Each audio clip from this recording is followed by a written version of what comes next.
Lagu dulu. Boleh yang cowok. Coba sini. Cari di sini.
Hidup ini dengan cintamu ya Rabbi, damaikan mati ini.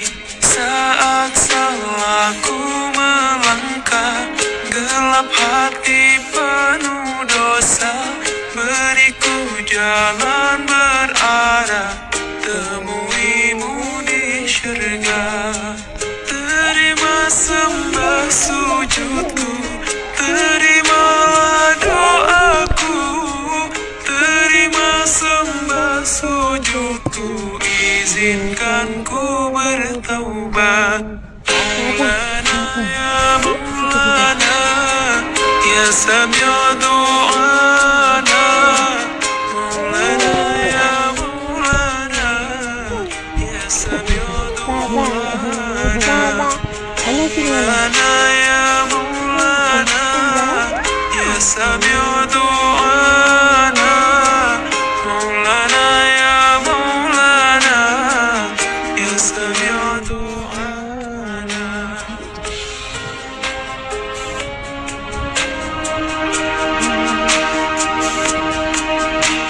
Saat salahku melangkah, gelap hati penuh dosa, beriku jalan berarah, temuimu di syurga. Terima sembah sujudku, terima doaku, terima sembah sujudku, izinkan ku bertaubat. Maulana ya Maulana, ya Sami'a du'ana. Maulana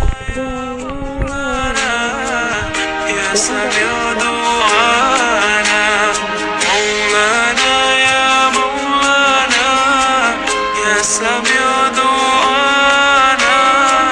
Maulana ya Maulana, ya Sami'a du'ana.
سميع دعانا مولانا يا مولانا يا سميع دعانا. Okey. Okey Hana. Subhanallah, subhanallah, alhamdulillah, Allahu akbar. Auzubillahi minasyaitanirrajim. Bismillahirrahmanirrahim. Assalamualaikum warahmatullahi wabarakatuh. Alhamdulillah.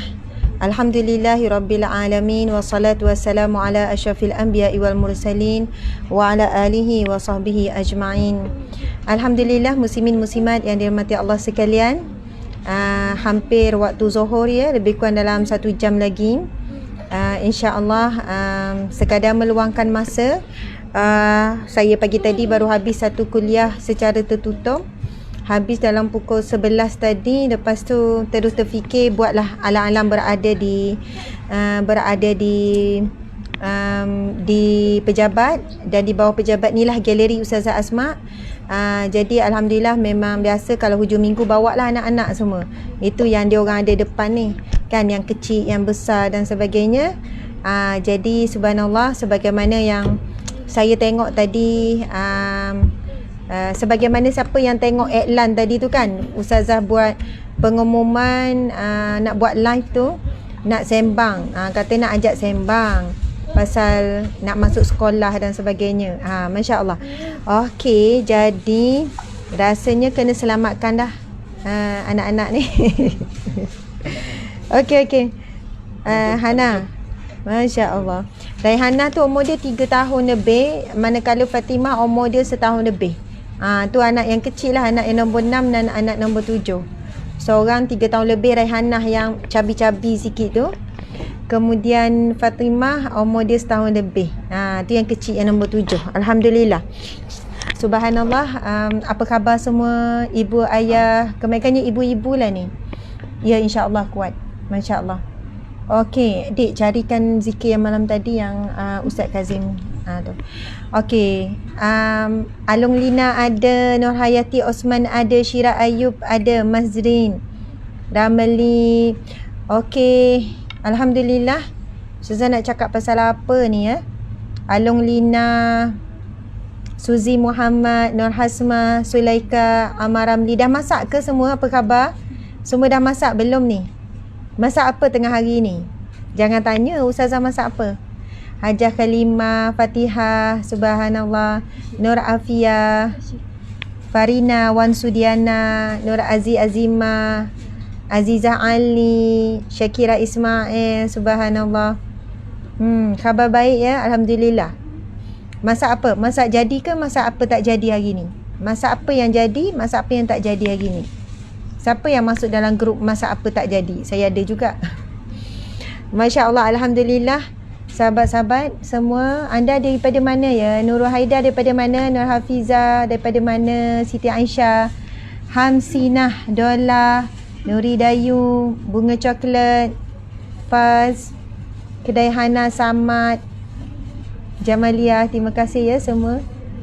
Dah masak, Masya Allah. Kat sekolah, ada yang kat sekolah, ada daripada Brunei. Amalina, HB Brunei, Butik ada. Masya Allah.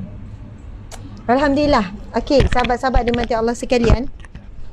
Saya tengok heboh di FB apabila keputusan yang dikeluarkan oleh Kementerian Pelajaran, Kementerian Pendidikan Malaysia semalam kan, KPM keluarkan bahawasanya sekolah akan mula dibuka 1 Mac. Kan, darjah 1, darjah berapa 1 Mac, kemudian ada pula berapa Mac, maksudnya 1 Mac ni dah mula dibuka.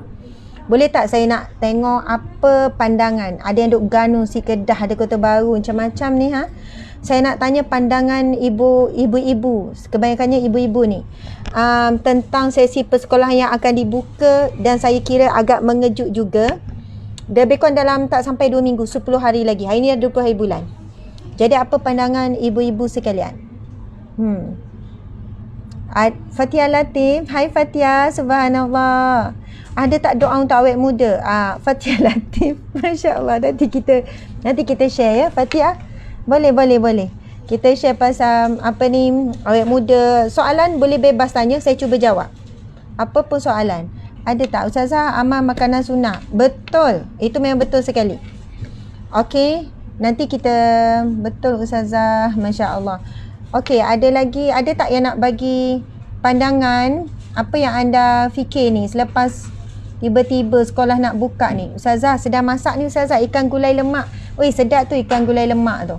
Masya-Allah, subhanallah. Tak masak Ustazah, beli je, tak sihat. Oh, tak sihat, lepas tu beli je. Saya pun sebenarnya tak masak juga. Ya, diisytiharkan baru Ustazah Asmat tak masak. Okey, Ustazah boleh ada kurma atas Singapura? Boleh, kita boleh uruskan. Okey, bersekolah 3 minggu lepas anak saya sekolah di Pasti. Yang sekolah Pasti betul. Dan untuk banyak susu badan ada tak Ustazah? Cari-cari doa untuk banyakkan susu badan. Jual baliklah laptop. Ada yang kata jual baliklah laptop. Makasih Fatia. I follow you Fatia, I follow you. Yes, I follow you. Baru je tengok page Fatia. Sambil-sambil tengok tu saya sambil doa untuk Fatia. I follow you too. Okey, Shusham.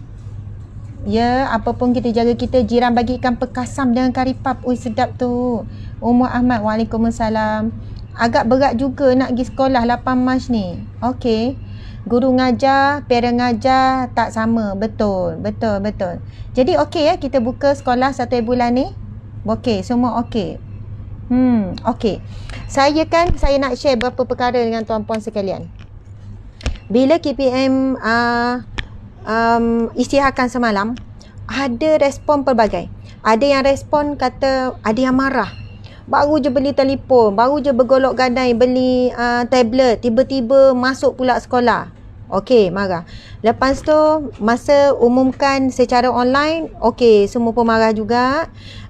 Macam mana dengan orang miskin, macam mana orang sekian-sekian kan yang tak ada telefon, lepas tu macam mana orang tak ada internet, nanti gini-gini marah. Lepas tu berlangsunglah sesi pengajian tu kan, lebih kurang dalam tempoh 2 bulan lah, bulan 1, bulan 2. Kemudian KPM didesak, macam-macam lah kan didesak. Ini bukan saya ni wakil KPM ni. Ustaz Mak kena bayar kot ni, KPM suruh counter ni. Tak ada kaitan. Cuma saya nak berkongsi dengan sahabat-sahabat sekalian, ada hadis Nabi dan juga semangat yang saya nak supaya tuan-puan, ibu ayah ada semangat yang sama. Bukan saya kata semangat saya terbaik, tak. Cuma pagi tadi saya duk fikir bagaimana kita nak berhadapan dengan situasi yang selalu berubah-ubah ni. Situasi yang tak dijangka. Tidak lain tidak bukan kita kena menjadi fleksibel. Seseorang yang bila ada perubahan berlaku terus boleh mengatur, terus mengurus, terus fikir macam mana nak buat, apa yang nak buat. Masya Allah. Jadi kita tidak boleh mengawal luar, kita boleh mengawal diri kita dan sekeliling kita. Kita boleh kawal dalam sekitar kita lah kan, ibu ayah, anak-anak, keluarga dan apa yang ada di sekeliling. Dan kita tak boleh mengawal di luar. Kita tak nak kawal KPM, kita tak nak kawal Kementerian Kesihatan, kita tak nak kawal kerajaan. Arahan diberikan mesti ada pro and cons. Betul atau tidak? Mesti ada positif, mesti ada negatif. Memanglah saya terkejut juga. 10 hari lagi nak buka sekolah. Kemudian hari tu baru je sahabat Amal Care kita memanfaatkan sumbangan orang ramai beratus ribu tuan-puan sekalian. Ratus ribu, lebih kurang 200-300 ribu kita hasil daripada kutipan orang ramai. Kita beli gadget, kita beli tab dan kita infak kepada fakir miskin, asnaf fakir miskin yang mereka, anak-anak mereka tak ada kemampuan untuk belajar secara online, jadi bagi. Lepas tu saya fikir, ya Allah, okey, baiklah, sekarang kerajaan mungkin dah buat kajian, dah bersedia untuk mulakan sesi persekolahan dengan apa jua keadaan yang berlaku. Mungkin sesi persekolahan melihatkan beberapa faktor yang lain. Mesti mereka dah meeting. Wallahualam, sebagai rakyat kan, saya tetap meletakkan kepercayaan bahawasanya kerajaan kita cuba sedaya upaya buat terbaik. Dengan desakan, dengan kritikan, dengan kecaman, dengan hentakan, dengan pelian, dengan maki hamun, sudah tentu mereka cuba juga buat yang terbaik. Wallahu a'lam. Jadi kita ni kan selalu berubah mengikut keadaan. Tiba-tiba suruh online. Saya sebagai ibu ayah pun pergi cari. Kemudian fikir pula orang susah yang mengadu pada kita tak ada. Kita pun masa tu kita kumpul duit. Orang sumbang beratus ribu, kita terus guna ratus ribu tu beli handset dan kita selesaikan segera cari pembekal. Saya pun duduk hubungi pembekal, cari kilang tu kilang ni. Akhirnya kita boleh bagi. Lepas dah dapat, bila dah diagihkan, tuan-puan sekalian, baru ada yang dapat minggu lepas, ada baru dapat 2 minggu lepas. Lepas tu sekarang kita nak masuk kepada sesi pengajian ke sekolah. Sekarang saya fikir apa pula? Ya Allah, kesiannya kepada orang-orang fakir miskin, orang asnaf. Duk fikir tu dalam kepala ni. Terus bincang dengan tim. Macam mana? Tapi bagi saya, bila sesuatu perkara berlaku, tidak ada manfaatnya marah-marah. Tidak ada manfaatnya blame. Tak ada manfaatnya kita merungut. Memang bolehlah merungut. Saya merungut juga sikit dengan suami. Ya Allah, kesiannya orang yang baru dapat telefon masuk sekolah. Ya Allah, kesiannya mengejut. Kenapa tak buat bulan 4? Mulut ni. Kenapa lah tak masuk bulan 4? Bulan 5 ke kan? Vaksin pun baru nak sampai apa tak tahu lagi situasi. Mengejut ni bulan 3 lah vaksinnya. Bulan 3 lah dah nak masuk sekolah. Lepas tu 10 hari ni kan nak keluar guideline tu. Lepas tu sekian-sekian kata macam suntuk ni. Tapi mungkinlah itu the right time, wallahualam. Jadi kami sahabat Amal Care, kami fikir apa tuan-puan sekalian? Kami fikir apa sekarang ni? Macam mana nak bantu hari tu bila pengumuman online, kita fikir macam mana nak bantu, mana yang kita boleh bantu untuk belajar online. Sekarang kami pula fikir bagaimana nak bantu mereka yang masalah nak buat persiapan untuk sekolah. Dari sudut apa? Baju sekolah, kelengkapan sekolah, kasut sekolah dan sebagainya. Kalau siapa yang masih ingat, masa awal-awal hari tu, sahabat-sahabat dimati Allah sekalian, kami melalui sahabat Amal Care, kita ada buat pakaian sekolah percuma dan yang menerima beratus orang. Saya rasa mungkin ribu, wallahualam, ramai yang terima. Kan? Orang asnaf fakir miskin datang, ada juga menghubungi melalui talian dan kita post. Baju sekolah, beg sekolah, kasut sekolah. Jadi, antara yang saya nak share pada tengah hari ini, subhanallah, kalian boleh tengok ya di sebelah sana.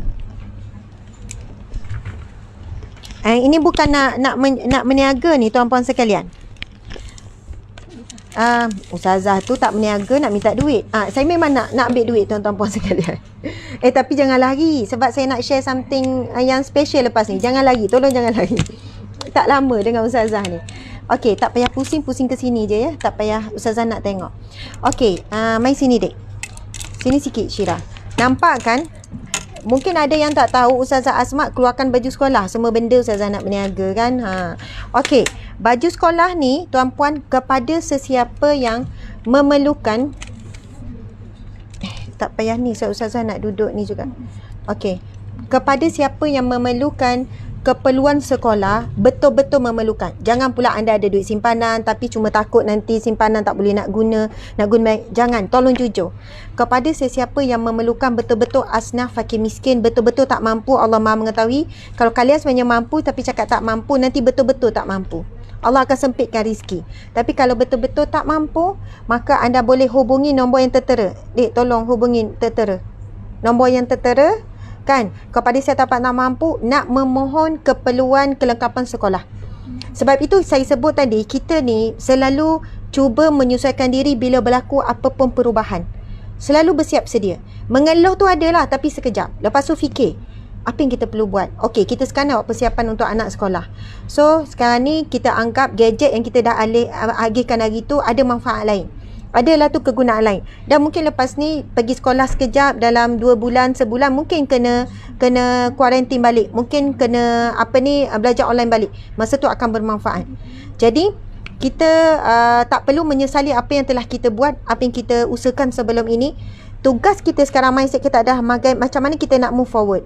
Macam mana nak move on. Kan, macam mana kita nak terus melangkah dengan baik. Jadi Masya Allah, kepada sesiapa yang memerlukan keperluan baju sekolah, lelaki ataupun perempuan, boleh hubungi nombor telefon. Dan sama ada yang dekat, kalau Seremban dia datang je jumpa kami, kita ukur-ukur, kita bagi. Siapa yang jauh, kita akan berhubung melalui telefon ni. Okey, subhanallah. Jadi inilah ikhtiar yang kami cuba buat, merasakan empati kepada ramai orang susah, sebab ramai juga yang menyumbang kepada sahabat Amal Care. Jadi kami bukan simpan duit orang, dan kami memang takut kalau boleh mati tu duit orang semua dah agih dah. Jadi bila ada peluang macam ni, kami terus fikir okey. Jadi kita pun terus ni. Okey, tapi baju sekolah baik Ustazah Asma ni pun dijual. Kalau siapa yang nak beli baju sekolah untuk anak-anak untuk dijual, boleh sahabat sekalian. Okey, kita tengok ada semua warna disediakan untuk sekolah menengah, untuk sekolah rendah. Dan memang jenama Asma Harun lah. Jenama Asma Harun. Masya Allah. Okey, baju kain berkualiti, kain tebal. Saya memang minta dengan tailor nak buat kain tebal. Contoh kalau kita tengok baju warna putih pun sekarang kan, ini pun tebal, tak nampak warna kulit lah. berkualiti, tebal. Siapa-siapa yang dah beli tahu. Semua saiz ada sampai double XL. Asma Harun, semua warna. Ustazah, anak saya pakai baju warna tu, warna ni, semua ada. Bahkan kalau siapa yang kata Ustazah ada warna yang Ustazah jual tak ada, bagi tahu, kita cari. Kita jahit.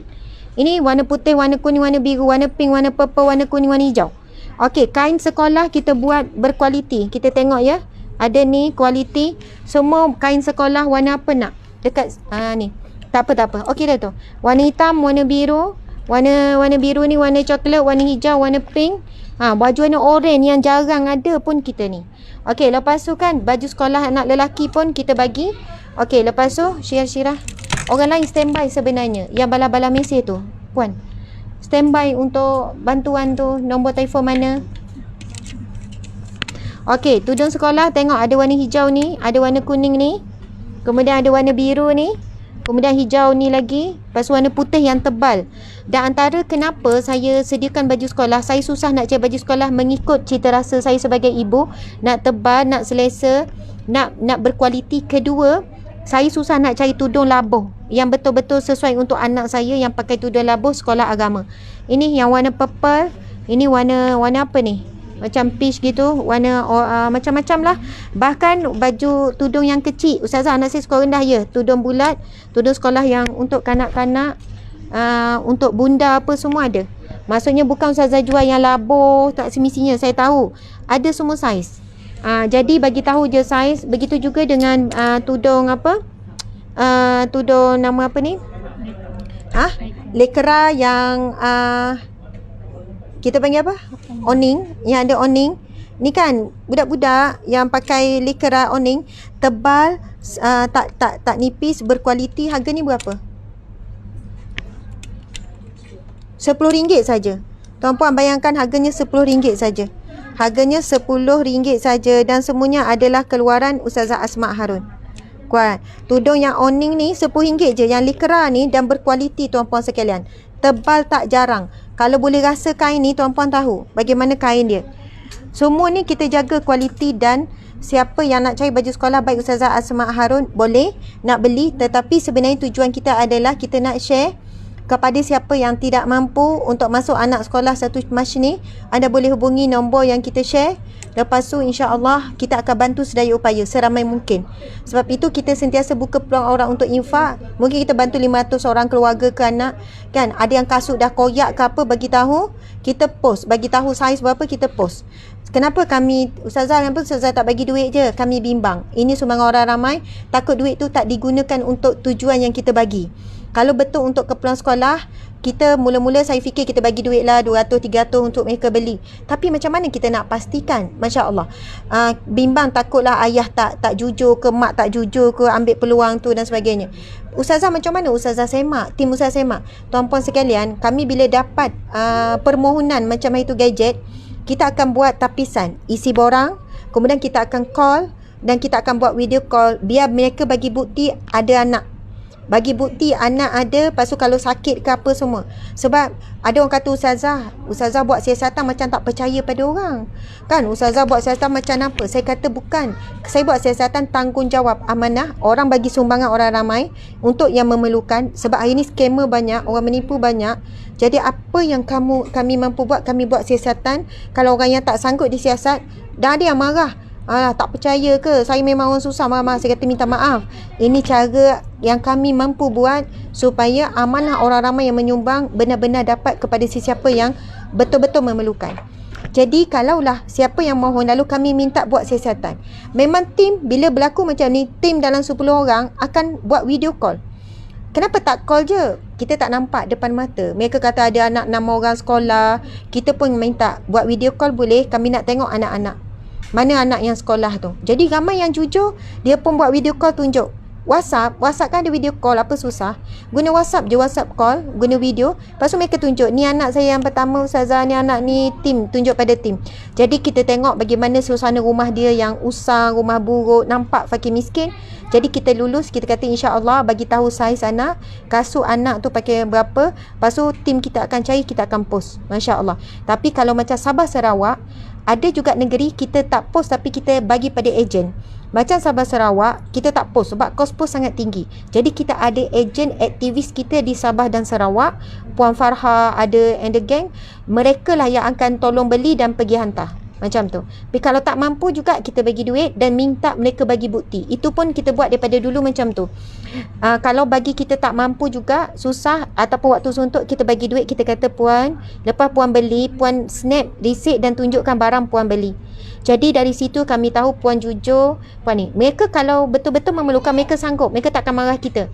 Kata okey Ustazah, boleh. Okey, nanti lepas saya beli kasut, beli baju ni, kami tunjuk ni. Memang biasa macam tu. Masya Allah, Alhamdulillah. Ya. Dari segi ketelusan, orang kata Ustazah, banyaknya kerja, kenapa tak bagi je? Kami untuk tim kebajikan ada lebih kurang dalam 14 orang. Bila berlaku operasi seperti ni, 10 orang memang digempurkan untuk buat siasatan, buat ni, pasu pos. Mereka memang kerja sangat dahsyat. Alhamdulillah. Tim kami, sahabat Amal Care sangat terbaik. Masya Allah. Bukan saya puji diri sendiri ya. Maksudnya saya boleh mengakui tim yang bertugas, melakukan tugas dengan sebaik mungkin. Kita sangat takut. Duit sendiri lain. Duit orang ramai sangat takut. Saya selalu cakap dengan suami, kalau saya mati, tak selesai duit orang ramai, saya yang paling teruk dalam kubur kena antara ramai-ramai saya paling teruk kena hisap. Sebab orang mendema, sebab percaya pada saya atas nama Ustazah Asma Harun, saya paling teruk kena hisap. Jadi itulah saya memaksa tim supaya melakukan proses siasatan ketelusan seperti itu. Jadi kalau siapa yang fikir Ustazah bagi macam tu je, tidak. Semuanya ada proses, tuan-puan sekalian. Jadi kepada siapa yang nak menyokong kepada perniagaan di bawah UAH melalui baju sekolah, boleh beli. Tudung nak warna apa, saiz berapa, kalau kita boleh tunjuk ya kelabuhan. Sebab anak saya sekolah ni labuh, tuan-puan sekalian. Labuh lah. Sebab saya masa anak saya jadi puteri Islam, saya nak cari tudung labuh, tudung puteri Islam, payah. Saya cari sampai ke Bangi. Bukan Bangi, ke Gombak. Akhirnya Alhamdulillah saya fikir saya nak buat sendiri. Baju sekolah, kita cari tailor, kita cari kain, kemudian kita buat dengan kualiti, potongan yang kita nak, kain pun sama kualiti, harga yang berpatutan, tuan-puan sekalian. Siapa yang nak anak dia pakai baju sekolah by UAH, bolehlah beli. Aku semangatlah budak tu nak pergi sekolah kan, pakai baju sekolah UAH. Okey, subhanallah, sekarang kita duduk balik. Okey, sahabat-sahabat dimati Allah sekalian, saya nak cerita satu kisah.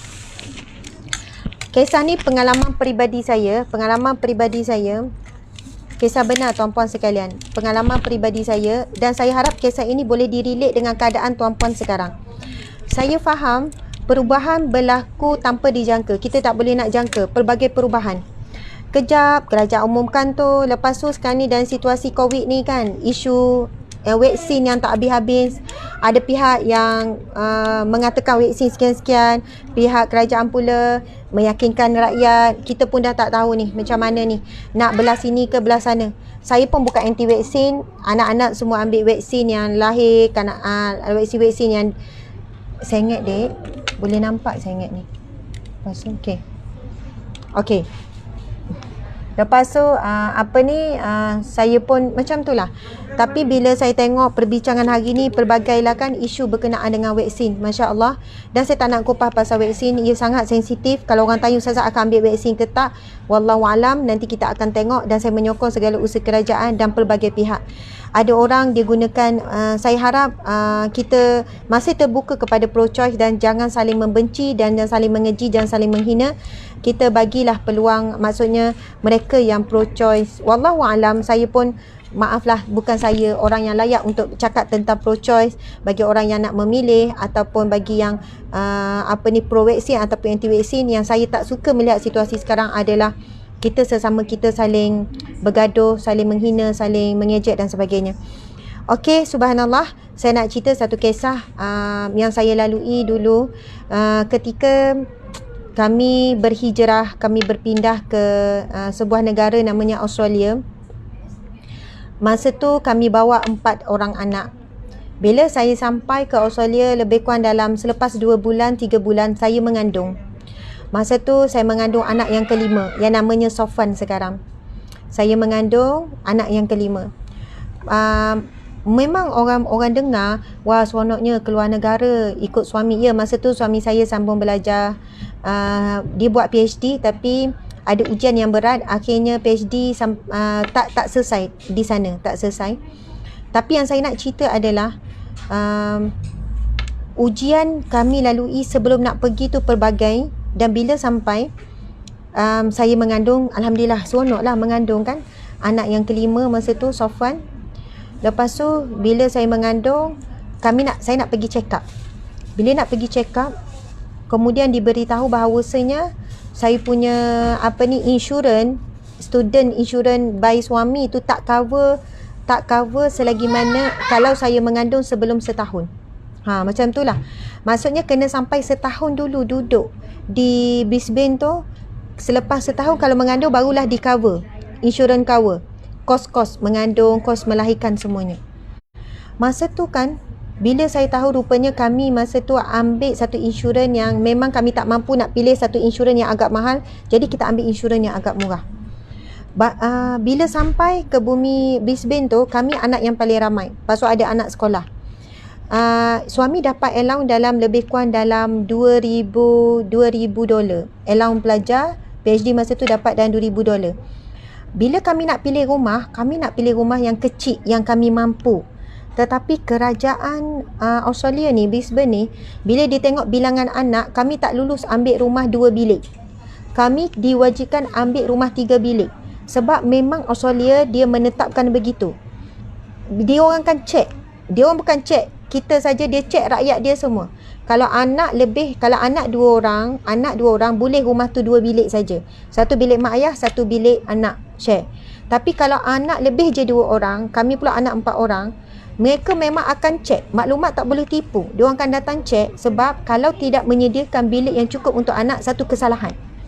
Jadi bila kami nak mohon kan, yang memberikan sewa ni, kita panggil syarikat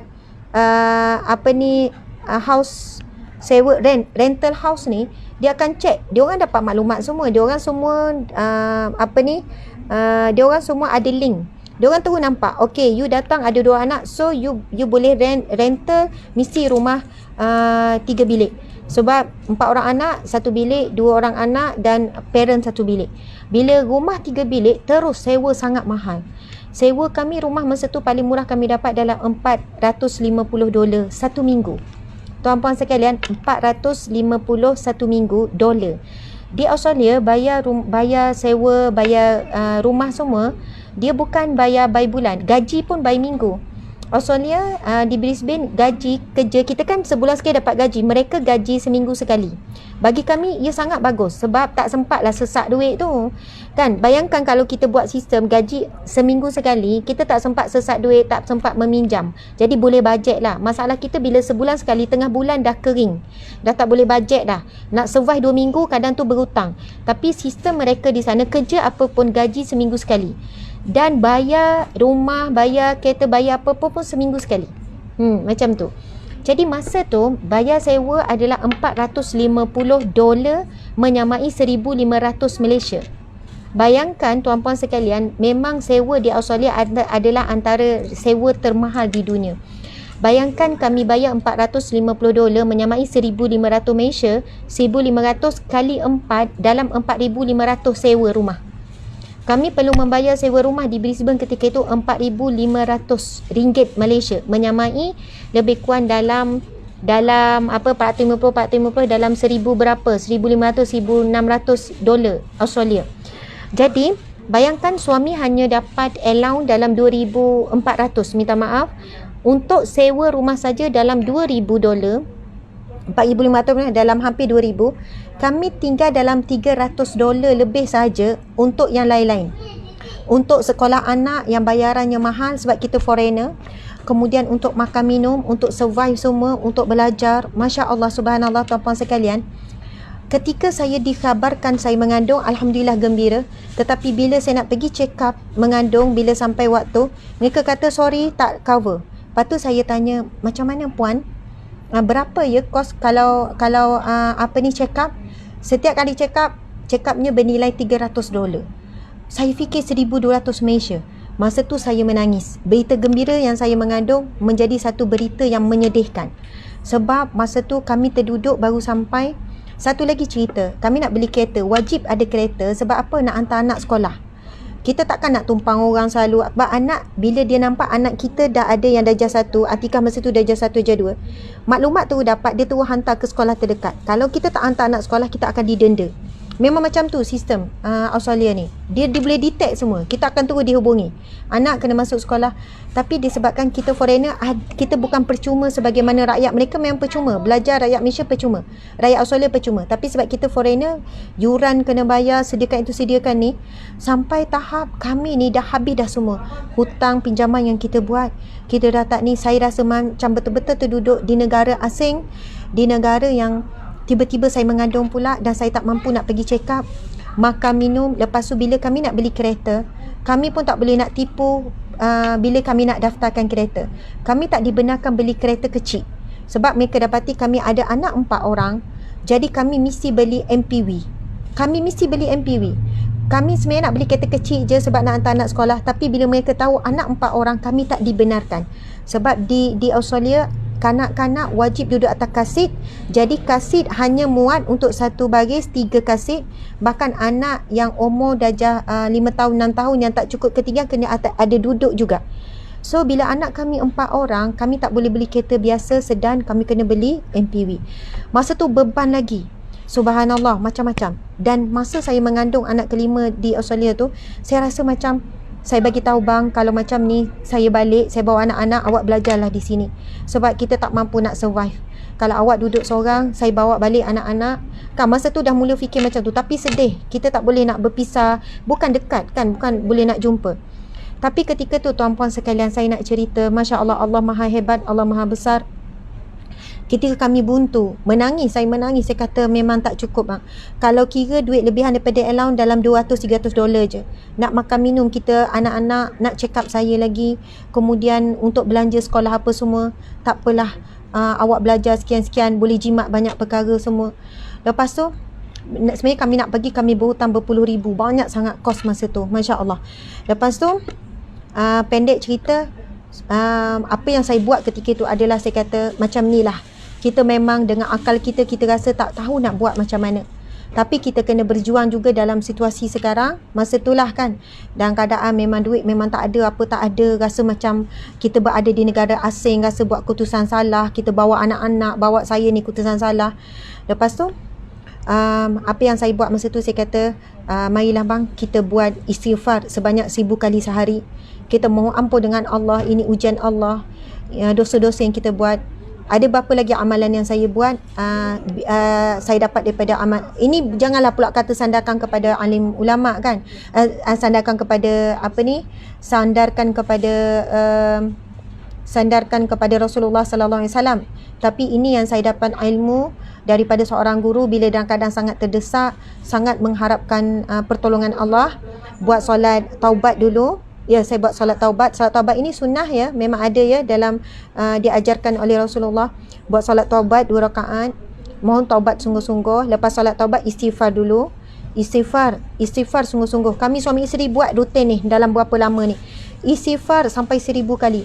Istighfar, lepas solat taubat buat istighfar. Mohon ampun dengan Allah segala dosa. Kerana banyak sifat tamak, banyak penyakit hati, banyak aniaya diri sendiri, banyaklah benda kan. Kemudian yang kedua, buat solat hajat. Mula solat istighfar, solat taubat, lepas tu buat istighfar, mohon keampunan Allah, kemudian buat solat hajat. Bila buat solat hajat, Masya Allah, lepas selesai solat hajat, buat pula sujud syukur, subhanallah. Lepas solat, buat sujud syukur. Masa sujud tu, bersyukur dengan segala nikmat Allah. Masa tu bukan fikir apa yang nak minta, tetapi sungguh-sungguh rasa, ya Allah, syukur banyaknya nikmat Engkau beri, ya Allah, banyaknya nikmat. Akui nikmat yang Allah beri dengan melakukan sujud syukur, Masya Allah. Kemudian saya baca Yasin. Dah selesai buat rutin solat taubat, lepas tu istighfar, kemudian buat solat hajat, kemudian lepas solat hajat buat sujud syukur, menyatakan syukur kepada Allah, kemudian baca Yasin. Saya panggil amalan 5 serangkai lah masa tu saya kata. Lepas tu buatlah baca Yasin. Selesai baca Yasin, lepas tu minta pertolongan, ya Allah, berikanlah kami petunjuk. Kami tidak ada daya, kami tidak ada upaya. Kalau nak mengharap minta tolong dengan keluarga dekat kampung, mereka tak mampu sebab kos yang kami perlukan sangat tinggi. Masa tu berita gembira mengandung menjadi satu berita sedih. Jadi saya jadi macam, ya Allah, kenapalah masa ni kan Allah beri rezeki. Macam itulah ibaratnya. Ini cerita berapa tahun lepas, 7 tahun lepas. Dan takdir Allah, selepas berapa hari kami buat rutin seperti itu, kadang saya buat pagi, kadang buat juga malam, ulang-ulang. Lepas tu betul-betul yakin Allah akan hantar pertolongan. Datang seorang pasangan suami isteri. Masa tu pasangan suami ni, kami kan baru sampai, jadi kami tak kenal sangat ramai orang. Lepas tu tiba datang pasangan suami isteri. Dia bagi salam, dia kata Assalamualaikum. Pasangan suami isteri datang rumah, bagi salam. Lepas tu saya kata jemput naik. Masa ni dia orang tak tahu kami dalam susah, dia orang tak tahu apa yang kami hadapi. Kami ni bila student di perantauan, kita tahu student pun lain, semua struggle, semua pun ada masalah masing-masing. Jadi kita tak cuba minta tolong siapa-siapa, kita tak wawarkan, kita tak cerita. Kita pula orang baru, tak kenal sangat orang. Suami isteri ni datang jumpa, dia kata dia tahu saya ustazah. Dia panggil, dia kata, Ustazah, kami tak tahu, tapi Allahu Akbar, kami bincang-bincang suami isteri, Allah ilhamkan kami. Dia kata kami nak bagi van kami ni pada ustaz dan ustazah. Pada saya, dia panggil ustazah lah. Kami nak bagi van kami ni pada ustazah. Kami nak balik lagi 2 minggu ustazah. Kami ada sebuah van dan kami nak bagi pada ustazah percuma. Ustazah tak payah bayar apa-apa. Lepas tu kan saya fikir, saya kata, kenapa kami? Kan saya kata, akak ada cari tata cara sujud syukur. Kalau tengok ada orang tanya soalan, terus sediakan untuk ustazah ya. Okey, subhanallah. Masya Allah, masa tu saya tanya dia. Saya tanya, Kak, akak duduk sini dah 4 tahun. Akak mesti ada ramai kawan. Kami baru datang 2 bulan. Kami baru datang. Mungkin ada kawan-kawan akak yang akak boleh bagi. Kami baru sampai je. Lepas tu dia kata, tak tahu. Tapi kami kuat. Kami fikir siapa kami nak bagi van yang kami ada ni. Tapi akhirnya memang yang terfikirnya kami beberapa hari ni, dia kata kami kena bagi kepada ustazah. Saya kan masa tu kan, saya kata ya Allah, saya menangis. Saya terduduk, saya kata kami ni tak ada modal nak beli van, nak beli apa, tapi Allah datangkan van percuma masa tu. Masya Allah. Kemudian kami terima seadanya. Dia serahkan kunci. Dia kata okey, kami serahkan van ni, kami bagi pada ustazah manfaatkan apa-apa. Allahu Akbar. Bagaimana orang yang kami baru kenal beberapa minggu ataupun beberapa sebulan 2, lepas tu kan boleh tergerak hati nak serahkan kepada sebuah van. Van tu usia dia lebih kurang dalam 15 tahun. Nama dia Tarago. Kalau kita Estima, sana panggil Tarago. Tarago ni Estima kita lah. Tarago, Toyota Tarago, usia dia dah 15 tahun. Van buruk. Saya sebut van dia bukan van baru, van lama. Ketika orang lain tahu yang bahawasanya pasangan suami isteri nak balik for good Malaysia ni, serahkan van tu pada kami, ada beberapa orang cakap, patutlah van buruk, memang bolehlah bagi. Ada pula yang kata, kalau kamu ambil, nanti kamu tanggung ni beban nak baiki van ni. Van lama 15 tahun. Macam mana van 15 tahun nak berfungsi, macam mana? Kan rosak, kamu kena tanggung. Jadi fikirlah kau nak terima. Memanglah dia bagi percuma sebab benda lama. Macam tu lah. Kami tak fikir benda tu. Kami tak rasa. Kami rasa masa tu ini ada pertolongan Allah. Pendek cerita, kami buat iklan di portal pelajar-pelajar Queensland.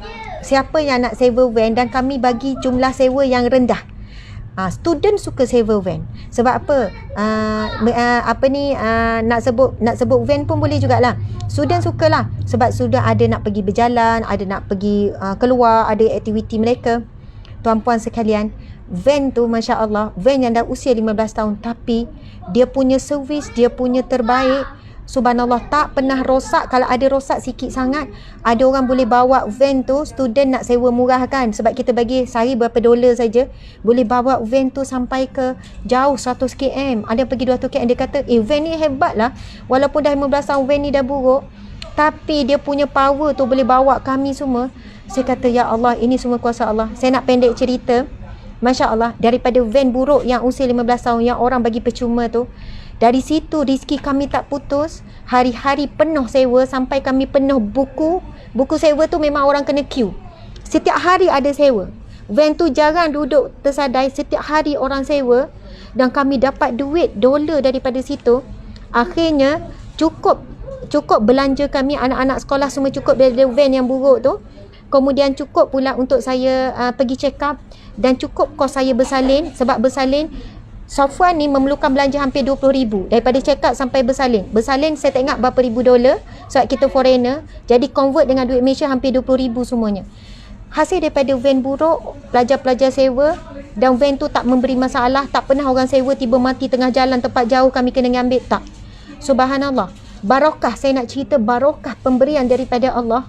Kemudian siap masa tu bila dekat raya, kami boleh kirim duit raya kepada mak, ayah, adik-beradik dalam jumlah yang banyak. Masa kami kat Malaysia, masa tu kan kita kata, ya Allah bang, rezeki banyaknya Allah bagi melalui kereta ni, melalui van ni kan bang. Lepas tu apa yang kami buat, kirim pula duit raya ke mak, kepada mak mertua, kirim pula duit raya pada adik-beradik dalam jumlah yang banyak. Yang ni berperatus, ni beratus, mak ayah berperatus, kirim pula hadiah-hadiah. Jumpa lagi puan, kirimkan pula hadiah-hadiah. Saya kata, ya Allah, Allahu Akbar. Kalau fikir logik akal saya masa ditimpa ujian tu kan, dalam keadaan situasi begitu, kalau fikir logik akal baliklah. Tetapi kerana masa tu kita cuba mencari Allah, yakin Allah akan hantar bantuan, dalam tanpa disangka-sangka ada hamba Allah bagi percuma van. Kemudian van tu dikatakan buruk, tak boleh nak beroperasi dengan baik, dan Allah jaga sepanjang kami 2 tahun menggunakan van tu, tak ada rosak. Dan orang sewa, orang ingat, sebab ada lagi orang yang buat kereta sewa yang lain dengan kereta yang lebih baik. Orang ingat orang tak nak sewa van tu sebab van tu buruk sikit, dan juga van tu lama, takut rosak. Tapi Alhamdulillah full booking full. Kadang orang full untuk 1 minggu, kadang orang full 2 minggu. Rezeki datang mencurah-curah masa tu, Masya Allah. Namun Allah uji kami dengan ujian yang lain masa tu. Bagaimana supervisor suami, seorang yang kuat Yahudi, Israel, dia ada persatuan Israel kat sana kan. Dan takdir Allah, suami saya supervisornya adalah macam pengerusi ataupun orang kuat Yahudi lah. Jadi antara faktornya, bagaimana bila suami saya present PhD dia satu peringkat, bayangkan ya, supervisor yang condemn student. Biasanya kalau student yang present, supervisor akan backup lah. Sedangkan tajuk tu dia nak kajian, lab, research. Sampai peringkat masa suami saya present kan, supervisor sendiri condemn. Sampai peringkat kami berhabis banyak, sampai ke Senate, kami mohon untuk pengadilan apa semua. Dan ada pesyarah-pesyarah di kalangan Mak Saleh tu kan, Kristian kata, kamu dianiaya, kamu memang tak boleh nak pergi, baik kamu balik Malaysia saja. Masa tu datang ujian yang lain, bahawasanya kami kena balik dalam keadaan suami tak berjaya habis PhD di sana. Dalam keadaan kami dah habis berpuluh ribu, dalam keadaan kami rasa malu nak balik. Malu nak balik ke orang kampung, suami saya pun malu. Banyaklah ujian dan cabarannya, subhanallah, dalam perjalanan tu. Tapi kami percaya semua itu tarbiyah daripada Allah, ujian daripada Allah. Allah telah merancana sesuatu yang lebih baik. Bila saya balik sekian-sekian, suami sambung PhD di Malaysia, macam-macam lah ceritanya tuan-puan sekalian.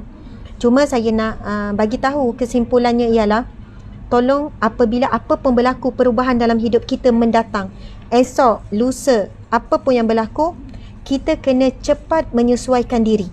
Jangan stuck. Jangan kita di kalangan yang sikit-sikit nak marah, sikit-sikit nak mengeluh, sikit-sikit nak hentam. Sebab kita tak dapat apa-apa daripada kita menghentam.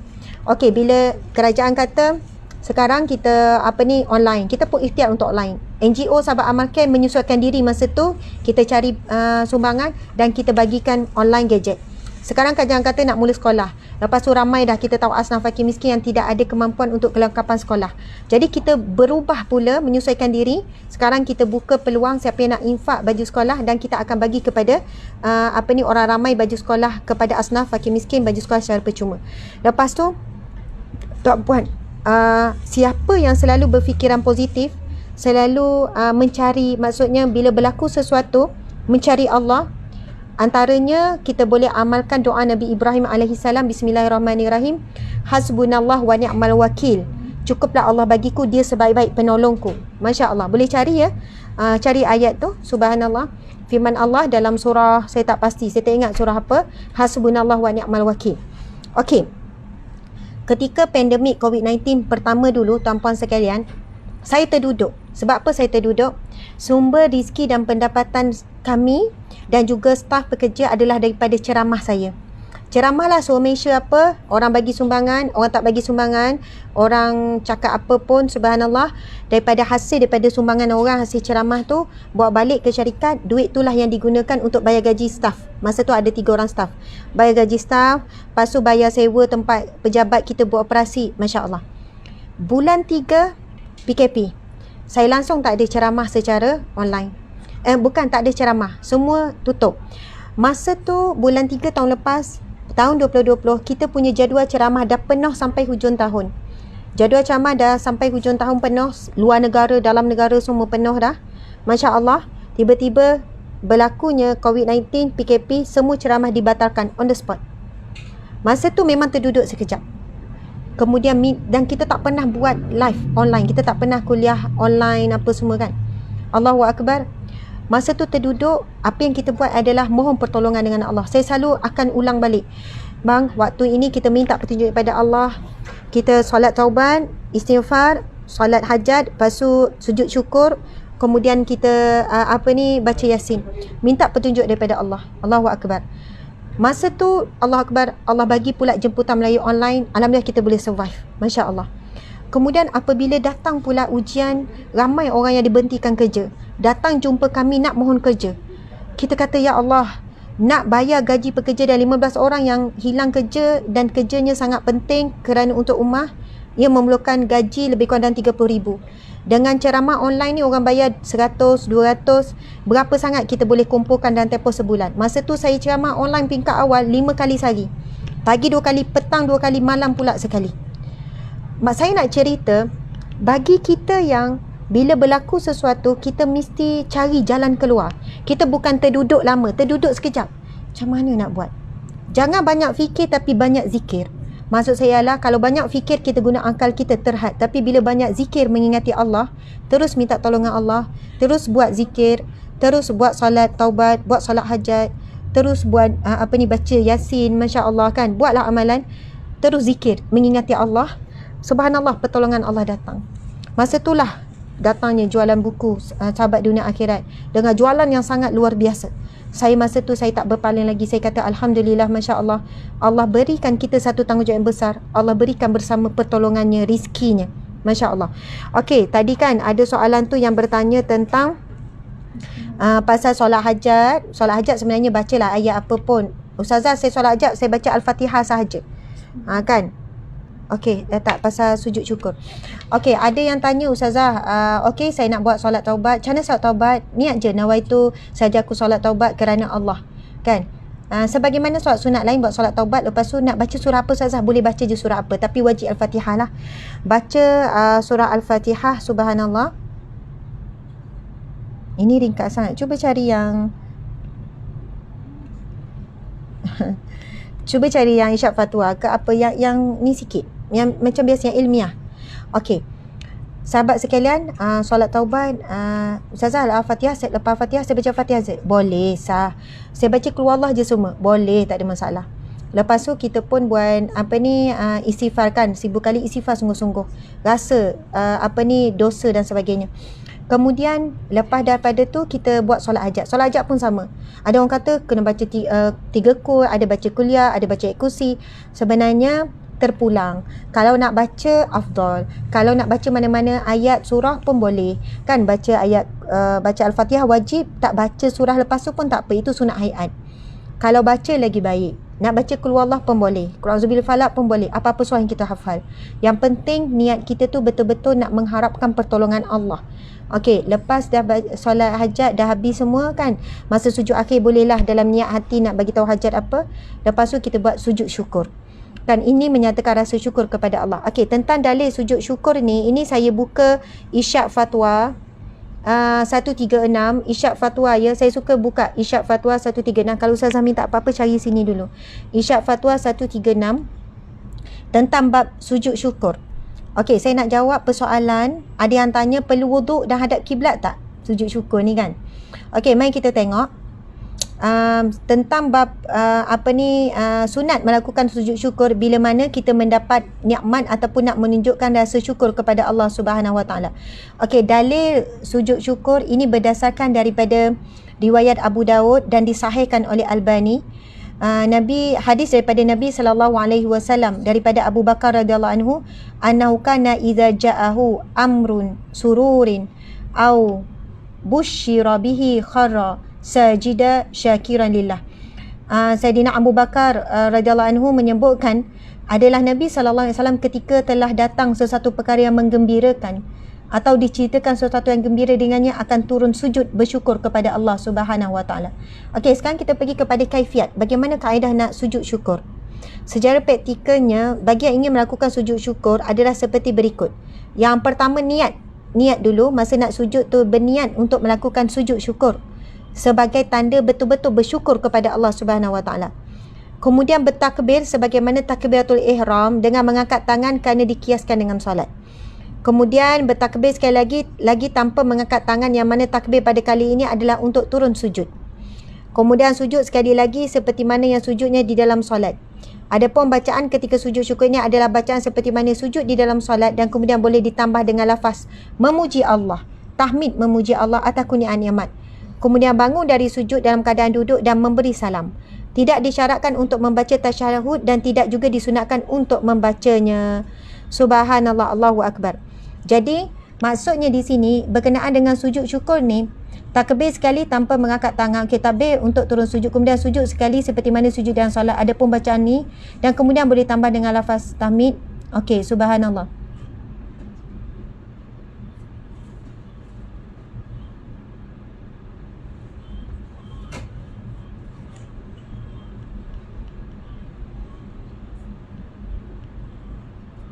Okey, tentang perbincangan pendapat yang mengatakan bahawa sujud syukur memerlukan wuduk perlu mendatangkan dalil. Okey, zahir hadis Abu Bakar menunjukkan bahawa Nabi terus sujud syukur. Jadi kesimpulan kami melihat dalam isu ini, pendapat lebih dekat adalah pendapat yang mengatakan bahawa sujud syukur boleh dilakukan tanpa adanya wuduk, dengan melihat dan juga menghadap kiblat. Tanpa menghadap kiblat ataupun tak ada wuduk pun tak ada masalah. Ini dengan melihat bahawa tiada dalil yang menjadi pemutus akan perlunya berwuduk dan menghadap kiblat. Jadi boleh saja bagi mereka yang menerima khabar gembira seperti dapat anak, lulu perpisaan, naik pangkat, terus zahirkan rasa syukur kepada Allah. Begitu juga jika terselamat daripada kecelakaan, selamat daripada apa-apa kan, dapat berita negatif, COVID dan sebagainya. Jadi jika ingin beramal dengan pendapat yang mengatakan perlunya wuduk dan hadap kiblat, tidak ada masalah. Masya Allah. Jadi sekarang kita buat sikit kaedah, kita tunjuk.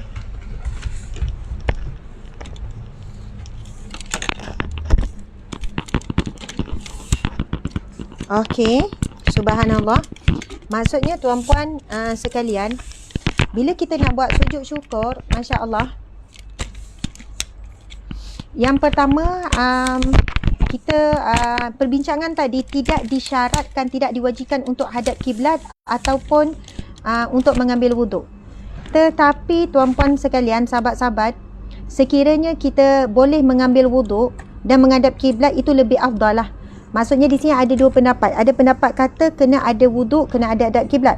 Manakala ada pendapat yang kedua pula mengatakan tak mengapa kalau kita tak ambil wuduk dan tak hadap kiblat.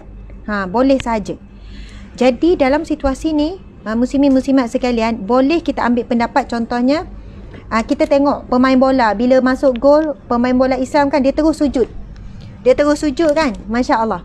Jadi bila terus sujud tu, kita tengok dia sujud dalam keadaan dia tak ada wuduk, lepas tu dia tak ada kiblat. Boleh ke? Jawapannya boleh. Tapi kalau nak ambil wuduk dulu dan juga nak ada kiblat, lebih afdal lah. Jawapan boleh ke tak? Boleh, boleh. Jadi sekarang muslimin-muslimat sekalian, mula-mula kita niat dulu untuk sujud syukur. Niat. Ustazah, niat macam mana? Niat tu lintasan hati je. Berniat nak sujud syukur, cukup. Lintasan hati, tiba-tiba dapat gembira, berita gembira, ataupun dapat berita kita selamat daripada kecelakaan. Mungkin ada orang langgar kereta, lepas tu kita berpusing-pusing tapi selamat. Masya Allah. Okey dah tu dek, jangan gerak lagi. Okey.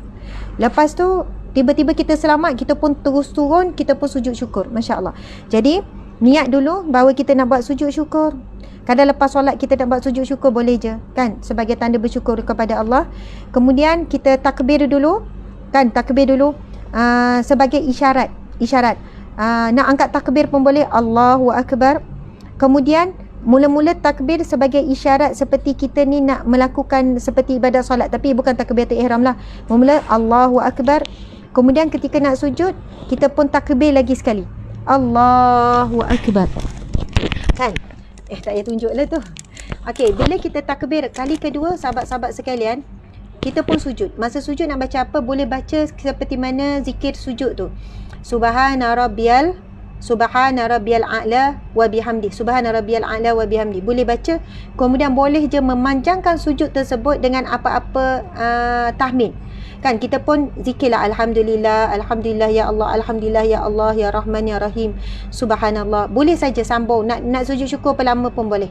Lepas tu bila bangun daripada sujud, bangun, kita pun dalam keadaan kita duduk macam ni, lepas tu kita pun bagi salam, assalamualaikum warahmatullahi, assalamualaikum warahmatullahi. Sebagai adab kita, tadi kita buat sujud syukur sebagai akhlak saja, sebagai adab kita memberi salam, assalamualaikum warahmatullahi, assalamualaikum warahmatullahi. Dah, macam itulah tata caranya bila kita nak buat sunat sujud syukur. Dan sujud syukur ini ada sumbernya, bukannya rekaan. Ini disebutkan dalam hadis yang kita bacakan tadi dan diceritakan oleh Abu Bakrah bahawa Rasulullah bila menerima apa-apa khabar gembira yang sangat menggembirakan, lalu Nabi akan melakukan sujud syukur. Subhanallah. Dan kita tahu Allah Subhanahu Wa Taala berfirman di dalam Al-Quran, tinggi lagi, dan nampak tak betapa sengitnya. Okey, la in syakartum la azidannakum. Sekiranya kamu bersyukur, pasti kami, biar kembanglah. Okey. Sekiranya kamu bersyukur, maka pasti kami akan tambahkan nikmat ke atasmu. Subhanallah. La in syakartum la azidannakum. Sekiranya kamu bersyukur, maka pasti la in syakartum, sekiranya kamu bersyukur, la azidannakum, maka aku akan tambahkan nikmat kepadamu. Subhanallah, Allahu akbar. Masya-Allah. Okey, saya tahu sekarang dah semakin menghampiri waktu zuhur. Tuan-tuan, puan-puan, muslimin muslimat sekalian, Allahu akbar. Sebagai kesimpulan perkongsian kita pada tengah hari ini, pukul berapa zuhur? 1:30. Oh, ada masa lagi 15 minit lebih kurang. Cuba apa pun ujian datang selepas ini, jangan lama mengeluh, jangan lama terduduk, terus cari solution. Daripada kita banyak fikir, lebih baik kita banyak zikir. Bukan kata tak fikir langsung, fikir juga, tapi lebih baik kita cepatkan zikir, mohon dengan Allah, minta pertolongan Allah. Dan malam tadi kan kita berkongsi dengan satu amalan, kita dapat amalan ni daripada Ustaz Kazim Ilyas, masya-Allah, tentang satu amalan yang mana daripada hadis yang sahih, Rasulullah sallallahu alaihi wasallam apabila ditimpa ujian yang berat, masalah yang berat, apa zikir yang Nabi sallallahu alaihi wasallam amalkan. Okey, kita tengok. Bismillahirrahmanirrahim. Hadis riwayat Bukhari dan Muslim daripada Ibnu Abbas radhiyallahu anhuma, beliau berkata, Nabi sallallahu alaihi wasallam jika beliau ditimpa kesulitan besar, ada masalah besar. Ini saya kepada sahabat-sahabat yang tak tengok live malam tadi saya dengan Datuk Kazim, kan? Kalau siapa yang tengok, dia tengok tu, dia tahu tu zikir apa. Siapa sekarang yang ada apa pun masalah, sebesar apa pun masalah anda, sebesar apa pun ujian, sebesar apa pun kesulitan yang sedang dihadapi, sebesar apa pun kesedihan yang sedang dihadapi sekarang, kita boleh fikir, boleh tak tutup kejap bunyi tu? Kita boleh fikir, tetapi yang paling terbaik dalam saat ini adalah kita banyakkan zikir, memohon kepada Allah Subhanahu Wa Taala. Okey, disebutkan oleh Anas Ibnu Abbas, ini hadis sahih ya, riwayat Bukhari dan Muslim. Nabi SAW apabila beliau ditimpa kesulitan besar, beliau selalu berdoa dengan doa, boleh tuliskan ya, Bismillahirrahmanirrahim. La ilaha illallahil azimil halim. La ilaha illallah rabbul arshil azim. La ilaha illallah rabbus samawati wal ard wa rabbul arshil karim. Subhanallah. La ilaha illallahul azimil halim. La ilaha illallahil azimil halim. La ilaha illallah rabbul arshil azim. La ilaha illallah rabbus samawati wal ard wa rabbul arshil karim. Yang bermaksud tiada Tuhan melainkan Allah, Tuhan yang maha agung, lagi maha lembut, yang lagi maha penyayang, yang lagi maha santun. Tiada sembahan melainkan Allah, melainkan Allah, Tuhan langit dan juga Tuhan bumi, yang mengatur mentadbir alam dan bumi. Wa rabbul arshil karim. Subhanallah, Allahu akbar. Dan di sana ada kupasan-kupasan alim ulama. Dek, ini jauh ni. Ustazah naik, tengok atas, naik ni. Sama ada naikkan yang ni, naikkan yang ni. Okey, naikkan yang ni. Masya Allah. Always ya, tolong ya. Kalau tak Ustazah mata tu turun, naik bawah. Sebab kita ni live dua-dua, Instagram dan juga di FB. Jadi kamera ni ada dua. Jadi mata saya ni bila jauh jarak ni, jadi tak sekata. Ya, betul. Jadi sahabat-sahabat dimati Allah sekalian, boleh tengok pada nota yang orang kongsikan.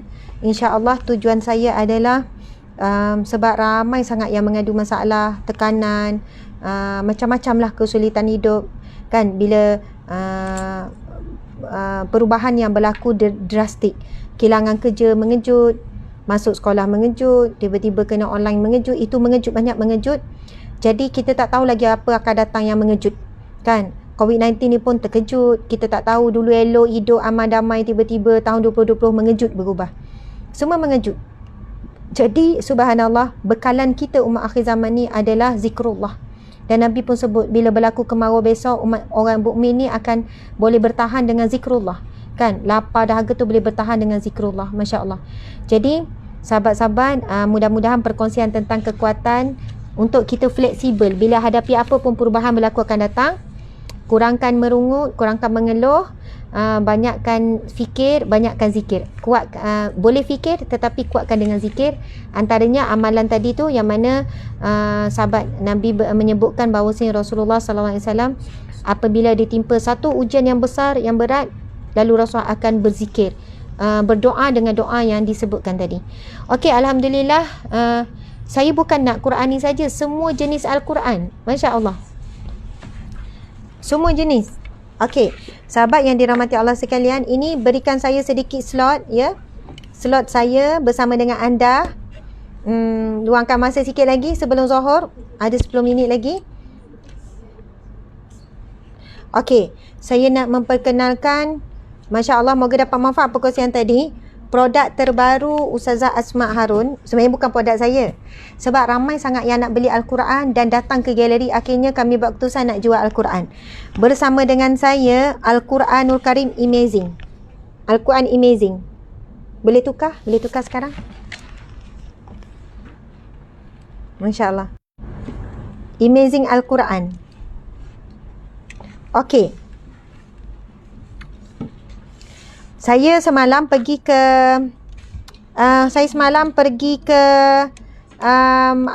Karang Craft. Boleh tunjuk ke bawah Syirah. Mungkin boleh rendahkan. Okey, kembangkan je. Tak payah. Macam-macam lambat sangat. Kembangkan saja, lepas tu turunkan. Okey. Jadi sama juga tu. Dan muslimin-muslimat sekalian, Al-Quranul Karim, bila saya pergi Karang Craft semalam, saya pergi sini dengan suami. Saya kata saya nak cari Al-Quran sebab ramai yang cari Al-Quran. Bila saya pergi sana, ada terlalu banyak pilihan Al-Quran dan saya tanya pihak mereka, mana Al-Quran yang menjadi best seller, yang menjadi pilihan ramai hari ini. Subhanallah. Saya akan tunjuk bermula daripada Al-Quranul Karim Amazing ni, Masya Allah. Kenapa ditulis Amazing?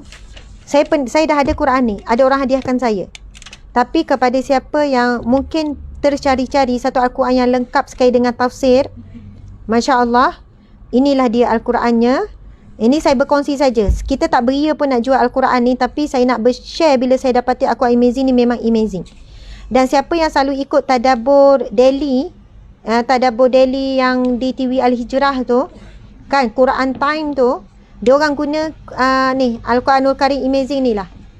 Siapa yang ada ikuti Quran Time, mereka gunakan Al-Quranul Karim Amazing ni. Masya Allah. Apa yang amazingnya? Okey, ialah permulaannya ada Asmaul Husna. Itu biasa. Okey, bila saya tengok dari segi kandungan Al-Quran ni, yang pertama ada disebutkan di sini terjemahan tafsiriyah. Okey. Satu, maksudnya adalah dia ada terjemahan, kita panggil terjemahan by word tu. Kan terjemahan tu, ni. Terjemahan perkata kita sebut. Walladzina, dan orang yang amanu, beriman, billah, kepada Allah. Ada terjemahan di bawah setiap ayat ada terus terjemahan. Kalau kita nak tengok, nak tahu apa makna setiap ni, memang Al-Quran perkata adalah terbaik. Dia ada terjemahan di bawah dan ada ayat lengkap di sebelah lah terjemahan. Ini kita sebut terjemahan. Kemudian yang kedua, dia ada petunjuk ayat perbahasan. Petunjuk ayat yang dibahaskan. Kemudian yang ketiga, ada tajwid praktikal, metod warna. Okey. Itu normal juga kita nampak kan. Kita tengok yang keempat, panduan hukum tajwid, ada semua di bawah diletakkan panduan. Kemudian kaedah-kaedah tajwid. Disebutkan kaedah bacaan mak lazim berapa kaedah tajwid. Dia tunjuk tanda mak lazim, kemudian dia terangkan kaedah bacaan mak lazim tu macam mana. Kemudian yang keenam ada terjemahan bahasa Melayu. Kan, terjemahan bahasa Melayu yang sebelah ni lah. Ni sebelah ni terjemahan. Kemudian ada mu'jam. Masya Allah, mu'jam ni sangat bagus sebenarnya. Mu'jam ni di sebelah ni. Dia pilih satu perkataan yang mana perkataan itu membawa penerangan yang lebih detail. Jadi, dia pilih satu perkataan, contohnya fakhur. Dia terangkan makna al-fakhur ialah membanggakan diri terhadap sesuatu yang muncul daripada manusia seperti membanggakan harta dan pangkat. Dia terangkan perkataan masuk fakhur ni, dia jelaskan cara detail. Itu maksudnya mu'jam. Okey, subhanallah. Kemudian ada pula tafsir Jalalain. Masya Allah. Dia bawakan, ini yang saya paling kagum bila saya buka, Masya Allah tuan-puan sekalian.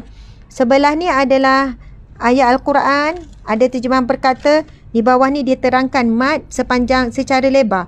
Secara etimologi mat bererti tambahan. Terangkan mat tu apa.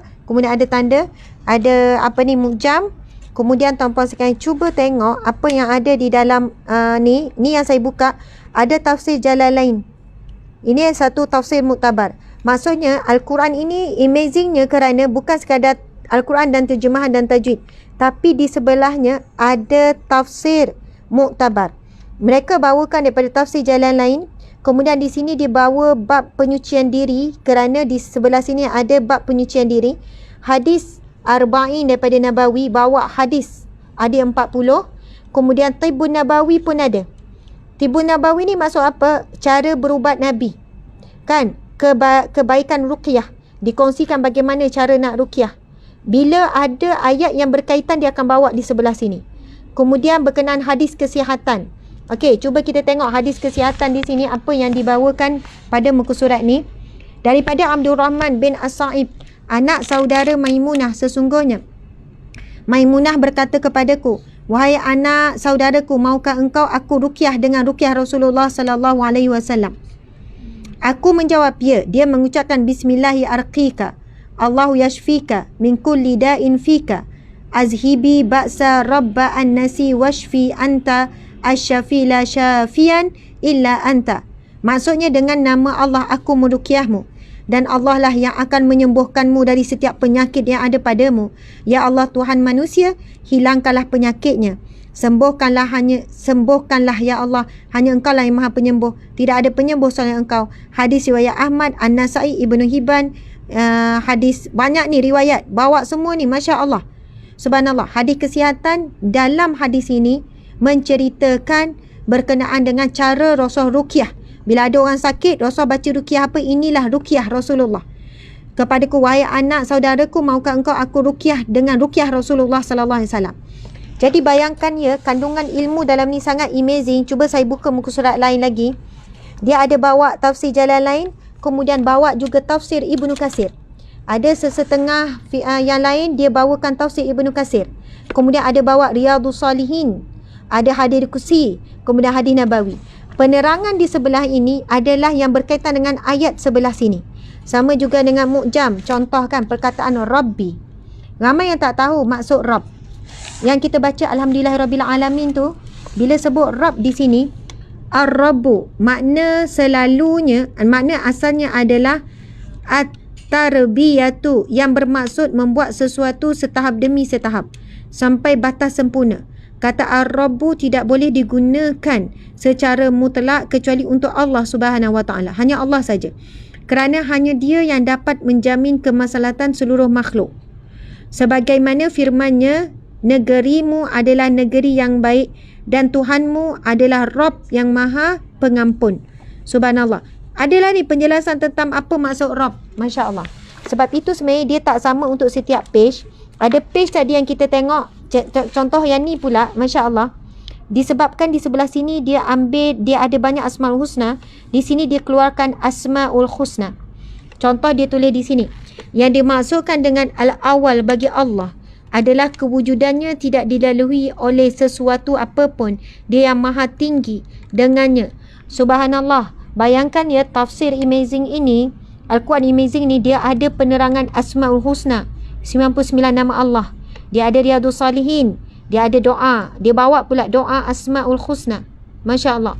Kemudian ada pula hadis Nabawi. Kemudian kalau kita tengok tadi ada tafsir Ibnu Katsir, ada Riyadhus Salihin, ada hadis Qudsi. Setiap Masya Allah berbeza mengikut ayat yang dijelaskan. Kalau kita pergi balik kepada ni, dia ada berapa kelebihan tuan-puan sekalian. Amazing tu dia ada 32 kelebihannya. Saya sebut tadi sikit baru. Ada tafsir jalan lain, ada klasifikasi utama Al-Quran.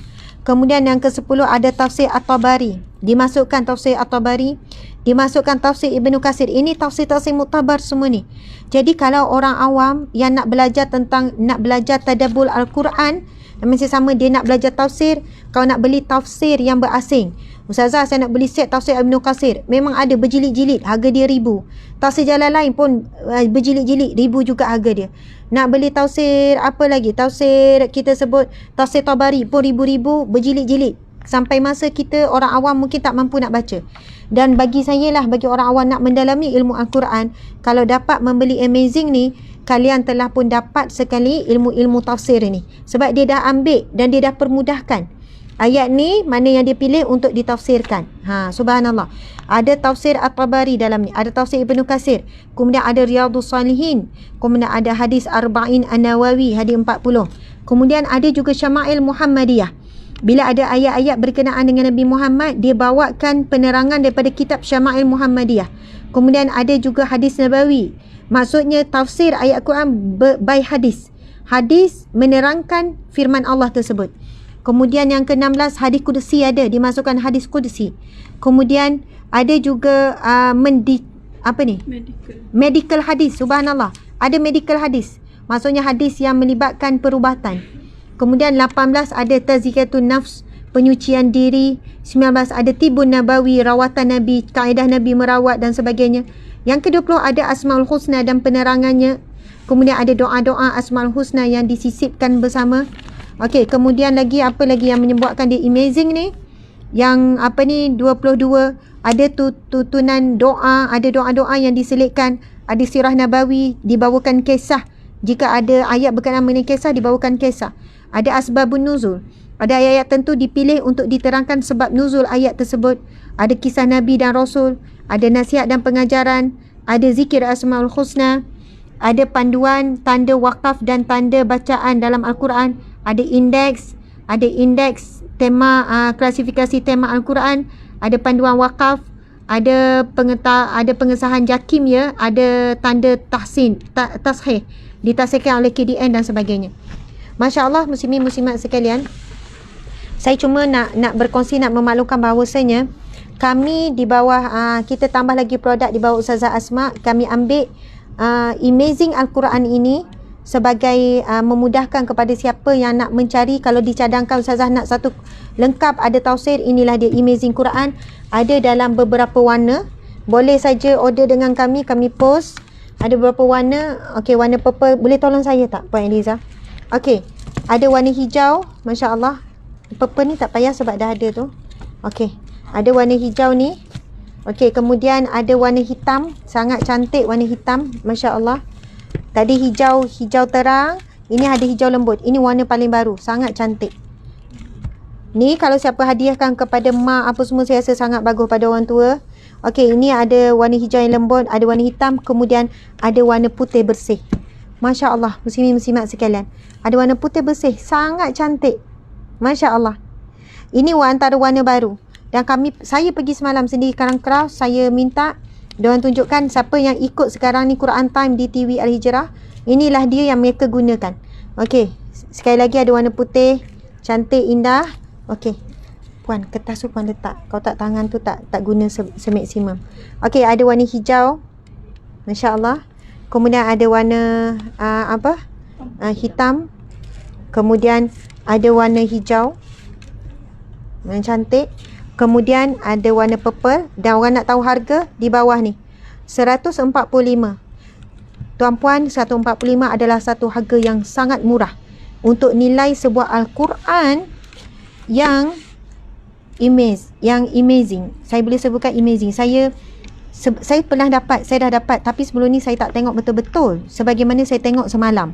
Bila saya pergi Karangcraft, mereka tunjukkan ustazah ini antara kelebihan nak menyusun ni dalam tempoh yang lama, bagaimana pakar-pakar, bagaimana penyelidik mereka nak masukkan semua unsur-unsur ni. Masya Allah, akhirnya kita akan menemui segala yang kita perlukan dari sudut apa pun terkandung di dalam Al-Quran.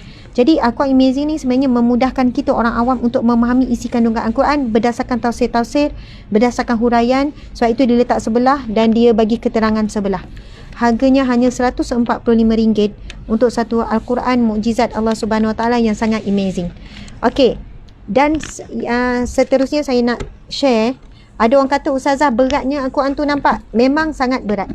Maksudnya ia sesuai digunakan di rumah lah. Ia sangat berat, dia tebal, sangat berat. Sebab dia bahagi dua. Kalau yang lain Al-Quran kan maksudnya sebelah Al-Quran, tapi dia sebelah lagi penerangan. Jadi sangat berat. Dan Karangcraft menyediakan, kami ambil stok banyak dah semalam tu, ambil stok banyak. Amazing Al-Quran exactly sama, tapi dia telah membahagikan kepada 5. Maksudnya 6 juzuk. Dia buat 5 macam ni. Masya Allah. Jadi contohnya saya ambil yang ni. Saya ambil satu. Okey. Jadi tak apa. Cantiknya warna hitam, subhanallah. Sama exactly saya, cuma ringan. Contohnya kita kata kita sekarang nak habiskan khatam Quran juzuk 25 hingga 30, 6 juzuk. 25 hingga 30. Jadi kita bawa yang ni je dan sangat ringan. Ia sangat ringan, dia dah bahagikan. Tengoklah dia punya kemasan kotak, dia punya ni, dan exactly sama. Di dalamnya tak ada perbezaan, exactly sama. Ada surah di sebelah surah sebenarnya, ada penjelasan. Kemudian ada penerangan Riyadhus Shalihin apa semua. Nampak tak sama? Riyadhus Shalihin, Hadis Nabawi, Hadis Qudsi, Tafsir Ibnu Katsir, Masya Allah, penyucian diri, Riyadhus Shalihin, Hadis Kesihatan, Tibun Nabawi. Exactly sama tuan-puan sekalian. Ada mukjamnya, ada terjemahan, ada perkata. Cuma bezanya adalah ia ringan, boleh dibawa mana-mana berbanding yang tadi tu. Dan kita boleh jadikan Al-Quran ni sebagai teman. Kita kan nak masuk Ramadan, betul-betul nak, bukan sekadar kejar nak khatam, kita nak tadabbur juga. Masya Allah, Allah Akbar. Saya macam sangat amazed, orang kata amazed, sangat terkejut dengan hasil kerja keras daripada tim Karangcraft. Memang mereka dah buat lama, cuma saya je lah macam baru jumpa. Okey, yang ini tuan-puan sekalian ada berapa warna. Masya Allah. Tak apa, saya nak tunjukkan juga warna hitam ni. Okey, warna hitam yang sangat cantik dan indah. Kemudian ada warna merah. Siapa yang suka merah? Masya Allah. Warna merah. Kemudian ada warna purple. Dia punya cover je lah. Dia punya cover. Tapi dalam dia semua ada warna. Ada merah, ada hijau, ada purple. Semua ada. Tapi dia punya cover tu lah beza. Sama ada purple yang cantik. Okey, puan. Subhanallah. Ataupun warna merah menyala, ataupun warna hitam. Masya Allah, Allahu Akbar. Harga ni saya pun tak tahu lagi harga berapa. Harganya adalah, mana harga dia? Okey, harganya berbezalah dengan tadi. Sebab yang tadi tu tak ada kotak, tak ada apa. Yang ini harganya adalah RM210. RM210. Okey. Subhanallah tuan-puan sekalian, seterusnya saya nak tunjukkan koleksi Al-Quran yang kita ada di sini dan boleh order semua ni secara online. Saya pilih pertama, saya pergi ke sana banyak sangat pilihan Al-Quran yang cantik-cantik, indah-indah. Tapi antara yang saya pilih ini saja, Amazing Al-Quran 2 tadi dan 3 Al-Quran ni. Dan saya terangkan kenapa. Saya belak lama semalam, berjam saya duduk sana, saya tengok setiap Al-Quran, akhirnya saya pilih beberapa ni bagi saya antara yang terbaik. Okey. Ada warna purple, ada warna hijau muda, cantik. Saya jarang tengok warna ni. Ni warna baru mereka. Mereka kata baru, warna baru. Lepas tu ni warna hitam yang eksklusif, purple, hijau ni. Okey, kita buka yang warna hijau ya. Kita tengok. Dia namakan Al-Quran ni Al-Quran Haramain. Okey, ini adalah antara Al-Quran kegemaran saya sebenarnya. Saya ada Al-Quran Haramain ni. Okey, saya nak tunjukkan sedikit. Kelebihan Al-Quran Haramain ni ialah ada tanda apa semua ni. Saya suka dengan persembahan dia yang sangat terang, jelas, sedap mata memandang. Ni ada terjemahan, kemudian ada mukjam sikit. Yang saya suka adalah Al-Quran ini ada Al-Quran dia tafsir bil hadis. Dan dia selitkan juga Asmaul Husna secara ringkas. Kemudian di bawah ni ada bawakan hadis Nabi. Contohnya Okey, ini ayat Al-Quran tapi dia tak ada terjemahan perkata macam Al-Quran Amazing tadi. Dia tak ada perkata, faham ya? Syaqiyan apa maksud dia kat bawah dia tak tulis, tapi ada di sebelah ni, ada pada terjemahan. Jadi kita kena mata kita tengok kiri kanan sikit lah. Tapi cuba kita tengok apa kandungan yang dia ada dah ni. Contohnya penyucian diri dia masukkan, hadis kesihatan dia masukkan juga, dan hadis Nabi. Yang ini Al-Quran ni dikenali sebagai Al-Quran Al-Haramain ni, Al-Quran dilengkap dengan tema mengikut ibadah, kan, muamalah, akidah dan sebagainya. Okey, saya nak share, tuan-puan kalau beli Al-Quran ni, tuan-puan kena tengok di sini tau, di belakang ni. Kena tengok bahagian sini. Sebab apa? Contoh, dalam bahagian ni dia masukkan sejarah di Madinah. Kemudian dia akan bawa setiap ayat yang berkaitan dengan sejarah Madinah. Contoh beberapa peristiwa di tahun kedua Hijrah. Dia bawakan ayat-ayat ni. Kita tengok kat sini, kita pun cari ayat. Ayat mana? Tuan-puan sekalian, bila kita beli Al-Quran dan terjemahan, kita tak perlu ambil wuduk. Kita boleh pegang dan kita boleh baca. Faham ya? Sebab tu Al-Quran yang Ustazah jual, yang kami jual semuanya terjemahan. Saya tak ambil Al-Quran tanpa terjemahan. Boleh nak jual tapi susah sikit, kena ada wuduk. Okey, tengok kita tengok dalam bab pakaian dan perhiasan. Ada banyak firman Allah yang disusun. Dia terus bagi ni ayat mana. Kemudian bab sejarah. Bab sejarah di Mekah. Mana ayat Al-Quran? Ini kan maksud dia adalah surah berapa, ayat berapa. Surah yang ketiga ayat 63. Surah ketiga ayat 176. Itu yang dia tulis 3 tu. Nampak macam kecil kan? Okey, contoh kita tengok lagi berkenaan dengan muamalah. Kalau bab muamalah, mana nak cari? Ni keluar semua ni ayat ni. Contohnya pada ayat surah yang keempat ayat 57.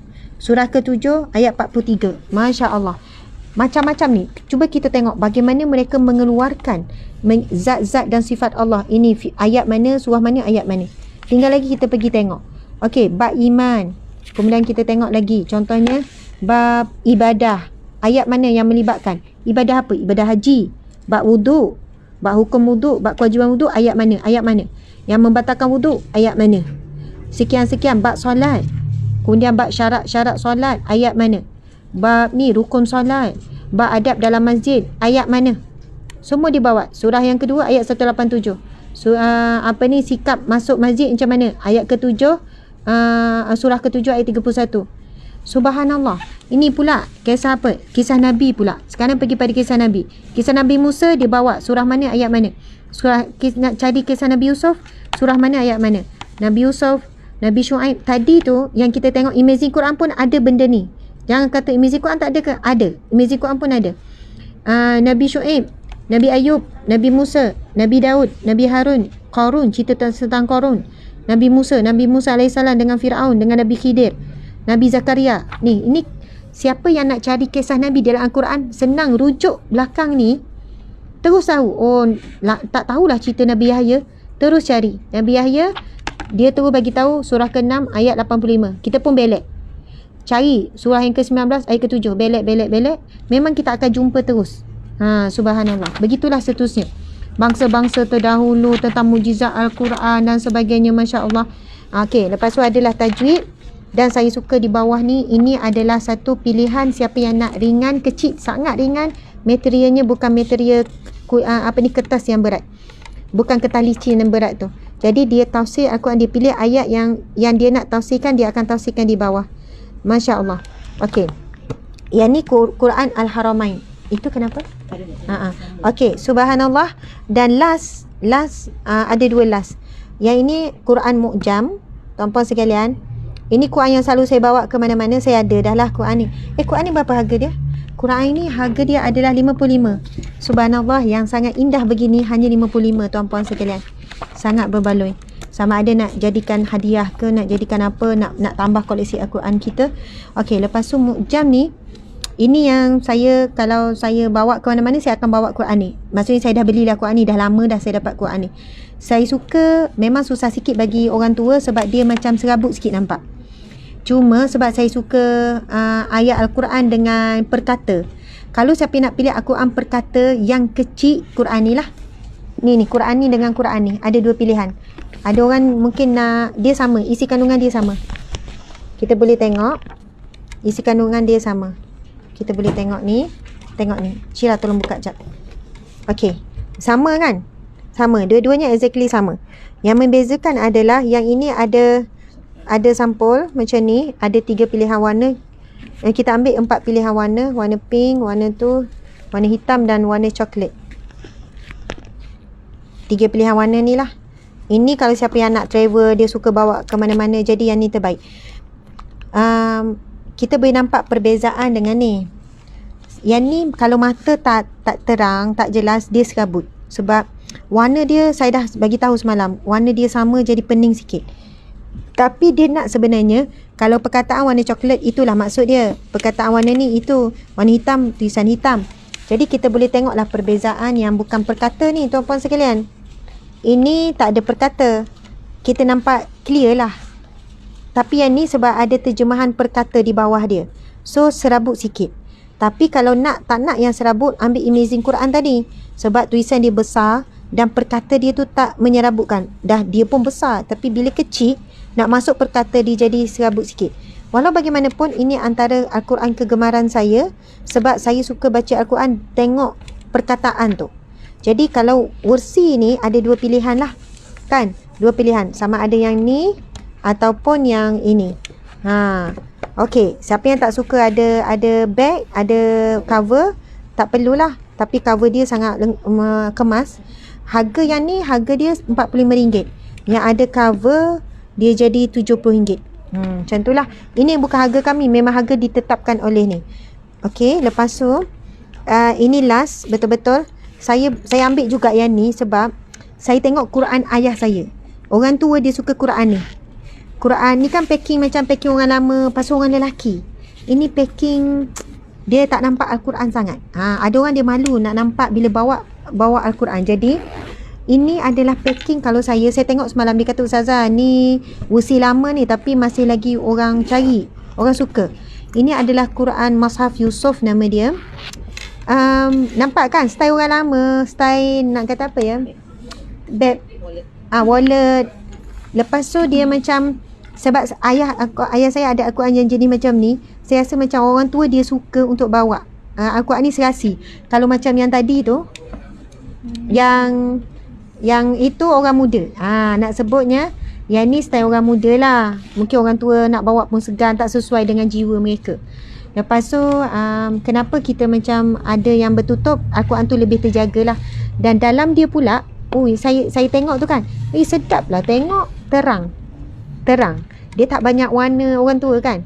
Jadi macam tadi tu ada banyak warna. Dia satu warna coklat, warna tanah lah kita kata. Dia terang, tulisan dia tu terang. Lepas tu dia pun ada, semua ada.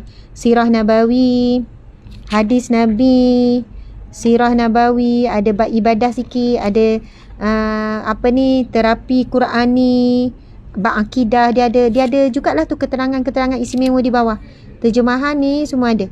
Cuma design dia lah, design dia sesuai dengan jiwa jiwa orang lama lah. Macam tu, jiwa orang tua. Saya pun suka bila saya tengok, sedapnya mata. Nampak antik. Betul. Klasik. Ini adalah klasik design. Kalau saya lah, klasik style. Warna 1-2 warna saja. Warna coklat, warna tanah. Lepas tu dia punya kemasan ni, walaupun mungkin orang nampak macam ramai kau nak beli, saya tengok saya rasa jatuh hati. Saya kata kalau saya kurang warna-warni, saya kurang ni, saya suka warna yang semula jadi macam ni. Kalau untuk pilihan Al-Quran yang poket, yang ni boleh. Kalau bagi pada ayah, orang tua pun saya rasa dia suka dapat ni. Dan kenapa ada zip semua, kita nak jaga Al-Quran tu lah supaya lebih terjaga, tak rosak. Kalau kena air pun Al-Quran tak kena. Dan saya memang dapat Al-Quran ayah saya tu berzip apa semua, cantik, indah sampai sekarang. Setiap kali saya baca Al-Quran tu, saya rasa macam seolahnya ayah saya membayangkan ayah saya membaca Al-Quran tu pegang, jadi rasa boleh lepas rasa rindu. Masya Allah, Allahu Akbar. Itulah dia tuan-puan sekalian. Dah banyak Zohor dah, saya tahu. Alhamdulillah, terima kasih kerana sudi menemani saya daripada jam 12 lebih tadi sampailah ada 1K lagi rupanya. Masya Allah. Terima kasihlah sahabat sekalian. Okey, terima kasih sangat sebab sudi teman saya ni. Masya Allah. Jadi ada yang tanya lagi pasal kurma. Siapa yang nak kurma, kami masih lagi jual kurma harga runcit tapi jual borong. Masih lagi ada harga kurma jual borong. Okey. Harga kurma jual borong tu jatuh 1 kg kurma kami, kurma ajwa jatuh 1 kg RM75. Siapa yang nak, ada nombor telefon kurma tu, runcit dan borong. Jangan fikir borong kena beli banyak. Borong dengan kami cuba ambil satu pack tu, satu kotak.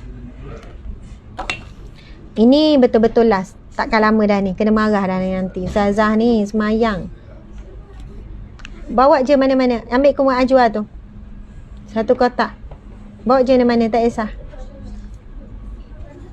Tak kisah kurma ajwa jenis apa. Bawa je cepat. Okey. Tuan-puan sekalian, kurma ajwa 1 kotak. Mungkin orang ingat kena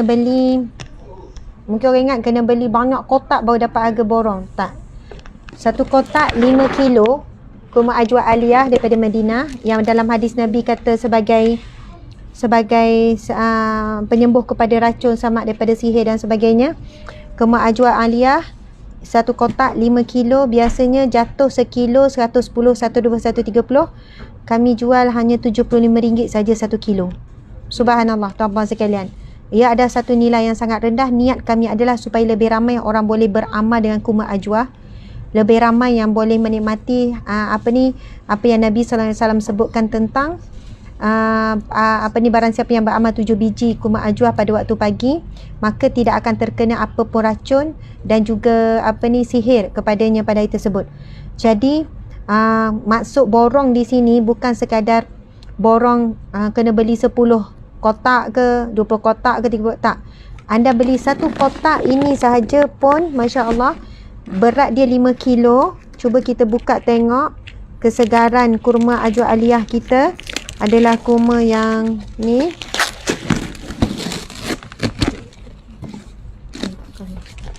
Ini kotak kita baru buka. Masya-Allah boleh tengok kurma ajwa kita, kurma ajwa yang baru, yang segar, masya-Allah. Dan kita selalu simpan dalam peti ais. Selalu simpan dalam peti ais, masya-Allah. Kurma ajwa aliyah jatuh 1 kilo RM75, masya-Allah. Tapi kalau beli yang loose pack tak dapat harga tu. Kalau beli 1 kotak dapat. 1 kotak saja dia jadi jumlah dia berapa semua jatuh RM75 sahaja, masya-Allah. Alhamdulillah. Sekadar itulah tuan-puan sekalian. Allahu akbar. Inilah ustazah pun menyesuaikan diri sebenarnya. Bila kami ada isu kewangan nak bayar gaji pekerja lagi 5 hari, kami ikhtiar jual tu jual ni, niaga tu niaga ni. Alhamdulillah Allah bagi selalu rezekinya cukup untuk kita kongsi beramai-ramai. Terima kasih. Mohon maaf salah dan silap. Sekian daripada saya. Wabillahi taufiq wal hidayah. Assalamualaikum warahmatullahi wabarakatuh.